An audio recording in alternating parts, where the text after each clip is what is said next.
ரெஃப்ரிஜிரேட்டரில் maximum வர கம்ப்ளைண்ட்டுகளில் ஒன்று தான் இந்த கம்ப்ளைண்ட்டு. ஃப்ரீசர் பாக்ஸ் ஃபுல்லாகவே கம்ப்ளீட்டாக வந்து ஐஸ் கட்டியாக வந்து மாறி போயிடும். என்ன பண்ணுறது ஏது பண்ணுறதுன்னு தெரியாமல் அந்த நேரத்தில் ஃபஸ்ட் டைம் நம்ம அந்த ஐஸ் கட்டியை பார்த்த உடனே என்ன பண்ணுறதுன்னு தெரியாமல் வீட்டில் இருக்கிற ஏதாவது ஒரு கத்தியோ இல்லை வந்து ஏதாவது ஒரு கரண்டியோ இல்லை ஏதாவது ஒரு குச்சியோ இல்லை ஏதாவது ஒரு திங்ஸை வச்சு அந்த ஐஸ் கட்டியை வந்து உடச்சி விடுறதுக்கு வந்து ட்ரை பண்ணுவோம். ஸோ அப்படி வந்து உடச்சி விடுறதுக்கு வந்து ட்ரை பண்ணும்போது நம்மளை ஏறியாமல் என்ன பண்ணுவோம் அப்படின்னா அந்த ஃப்ரீசர் பாக்ஸ் இருக்குல்ல, ஸோ அதை வந்து டேமேஜ் பண்ணி விட்ருவோம். கம்ப்ளீட்டாக பார்த்திங்கன்னா நம்மளுக்கு வந்து கேஸ் வந்து லீக் ஆக ஆரம்பிச்சிடும். அதுக்கப்புறமா கம்ப்ளீட்டாக பார்த்திங்கன்னா நம்ம யூஸ் பண்ணவே முடியாது. நம்மளுக்கு கூலிங்கும் சரியாகாது.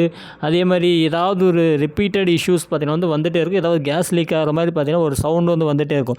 ஸோ அந்த மாதிரி இருக்குது அப்படின்ற பட்சத்துக்கு நீங்கள் வந்து என்ன பண்ணுறீங்க அப்படின்னா, ஃபஸ்ட்டு நீங்கள் அந்த கத்தி யூஸ் பண்ணுறதோ கரண்டி யூஸ் பண்ணுறதோ வந்து டோட்டலாக நீங்கள் வந்து அவாய்ட் பண்ணிக்கணும்.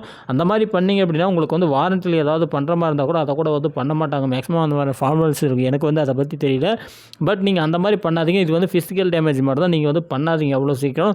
நீங்கள் அந்த மாதிரி வருதுன்றப்ப ஸோ சைடில் வந்து ஒரு நாப் கொடுத்துருப்பாங்க. ஸோ அந்த நாப் வந்து ப்ராப்பராக வந்து செக் பண்ணுங்கள். அந்த நாபுக்கு கீழே என்னென்ன இன்ஸ்ட்ரக்ஷன் கொடுத்துருப்பாங்க. இப்போ சம்மர் சீசன் அப்படின்னா சம்மரில் அதை வந்து வச்சுங்க. அதேமாதிரி வின்டர் சீசன் மழை காலம் அப்படின்னா மழை காலம், வெயில் காலம் அப்படின்னா வெயில் காலம், அந்த மாதிரி வந்து அந்த கிளைமேட்டுக்கு ஏற்ற மாதிரி வந்து நாபை வந்து கொடுத்துருப்பாங்க. நீங்கள் வந்து அந்த டேரெக்ஷனில் கரெக்டாக வந்து வச்சுக்கணும்.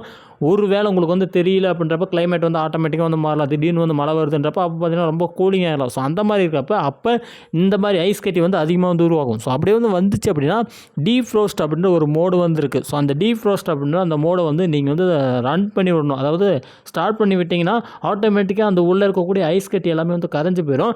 அதை வந்து எப்படி ஸ்டார்ட் பண்ணணும் அப்படின்னா சென்ட்ரலில் பார்த்திங்கன்னா ஒரு பட்டன் இருக்கும். அதாவது நீங்கள் வந்து ஞாபகத்திருப்பீங்களா, அதெல்லாம் பார்த்தீங்கன்னா சென்ட்ரலில் இருக்கக்கூடிய அந்த இன்சைடில் ப்ரெஸ் பண்ணக்கூடிய பட்டன் தான் பார்த்தீங்கன்னா அந்த சென்டர் பட்டன் தான் பார்த்தீங்கன்னா நம்மளுக்கு டீஃப்ரோஸ்ட் ஆப்ஷனு.